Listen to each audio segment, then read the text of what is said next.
అట్ల ప్రకారం కరెక్టేనండి.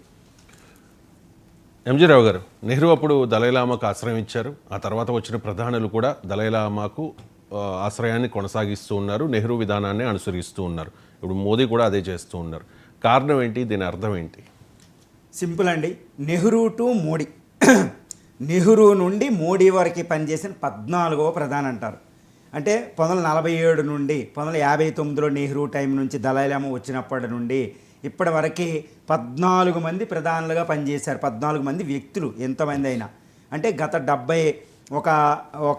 65 సంవత్సరాలకు వచ్చిన ప్రతి ప్రధాని కూడా ఎక్కువ మంది దలైలామాని దేవుడిగా చూసి ఆయన మీట్ అవుతారు. మనం చూస్తూ ఉంటాం దలైలామాతో ధర్మశాల వెళ్ళినప్పుడు, లేదా దలైలామా వచ్చినప్పుడు ఒక అద్భుతమైన గౌరవం అనమాట. ఎప్పుడూ కూడా 1959లో ఆయన సుమారు మార్చిలో వచ్చిన దలైలామాని ఎప్పుడైనా మనం వెనక పంపిద్దామా అనే చర్చ ఏ ప్రభుత్వం వచ్చినా, ఏ గవర్నమెంట్ వచ్చినా, ఏ ప్రధాని వచ్చినా, ఏ పార్టీ అధికారంలోకి వచ్చినా జరగలేదు. ఇంక్లూడ్ జనతా ప్రభుత్వం గవర్నమెంట్లో కూడా ఇది జరగలేదు. కమ్యూనిస్టులు పార్టిసిపేట్ చేసినప్పుడు కూడా ఇది జరగలేదు. ఎందుకంటే కమ్యూనిస్ట్ పార్టీలు అప్పుడప్పుడు చైనా సపోర్ట్ చేసిన ఆరోపణలు వస్తూ ఉంటాయి. వాళ్ళు కూడా వివాదం ఎప్పుడు తీయలేదంటే దలైలామాకి ఎంత యాక్సెప్టెన్స్ భారతదేశంలో ఉందో మనకు అర్థమవుతుంది. నెహ్రూ నుంచి మోడీ వరకు. మోడీ అయితే ఇక భారత సంస్కృతి అంటే ఆయన తనివి తీర పులకించిపోతూ ఉంటాడు. మోడీ గారు, నరేంద్ర మోడీ గారు ఈయన ఎంత అద్భుతంగా చూసుకుంటారు. ఆయన మీట్ అయిన సందర్భాలు ఆయన మోడీ గారు ఒక ఆర్ఎస్ఎస్ ప్రచారకగా భారతదేశం అంతా పయనించేటప్పుడు కూడా ధర్మశాల వెళ్ళి దలైలామాని కలిసిన సందర్భం ఉంది. ఇప్పుడు ఆయన భారత ప్రధాని. అంటే నెహ్రూ ఎలా అయితే తీసుకున్నారు నిర్ణయాన్ని ప్రతి ప్రధాని అంగీకరించారు. ఇప్పుడు మోడీ కూడా పూర్తి స్థాయిగా అంగీకరిస్తున్నారు. ప్రభుత్వం మద్దతు కూడా తెలిపే అవకాశం ఉంది. కాబట్టి దీని అర్థమని మీరు అడిగితే భారత సంస్కృతి ప్రకారం ప్రతి ప్రధాని పనిచేస్తున్నారు. భారత సంస్కృతికి ఎంత విలువ భారత ప్రధానులు ఇస్తున్నారు, ఏ ప్రభుత్వం వచ్చినా ఇస్తున్నారు. ఏ ప్రభుత్వం వచ్చినా భారత ప్రజలు మనోభావాలకు అనుకూలంగా దలైలామాని ఇండియాలో ఉండడాన్ని ప్రతి ప్రధాని వ్యవహరిస్తున్నారని దీని అర్థం.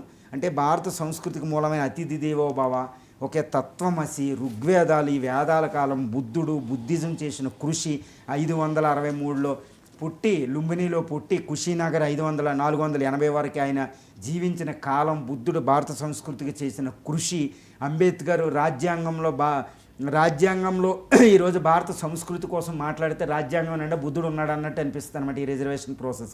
ఎందుకంటే బుద్ధిజం అంబేద్కర్ జీవితాన్నే ప్రభావితం చేసింది. ఆయన చెప్తాడు, మెట్రికులేషన్ చదివేటప్పుడు నా టీచర్ ఇచ్చిన ద లైఫ్ ఆఫ్ బుద్ధ అనే బుక్ నుండి నా పైన మొదలైంది.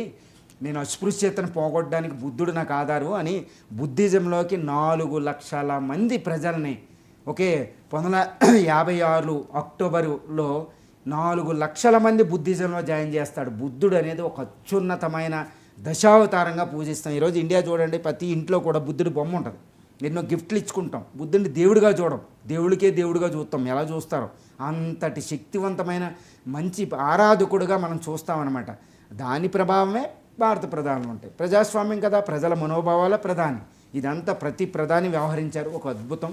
ఇది భారత సంస్కృతి. అందరూ అనుకుంటారు భారత సంస్కృతి నాశనం అవుతుంది, వెస్టర్న్ పశ్చిమ దేశాల ఇన్ఫ్లుయెన్స్ ఉంది అనుకుంటారన్నమాట.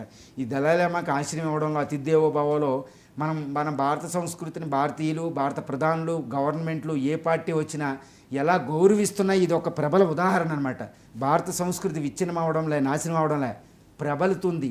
ఇంకా అద్భుతంగా తేజోమయంగా అది ఇంకా రిగుస్తుంది అనడానికి దలైలామా వ్యవహారమే, ఈ ఏకాభిప్రాయమే భారతదేశంలో ఒక గొప్పదనేది దీని అర్థం అండి. ఎంజీ రావు గారు, చాలామందికి ఉండే డౌట్, నెహ్రూ అంటే అసలు పడని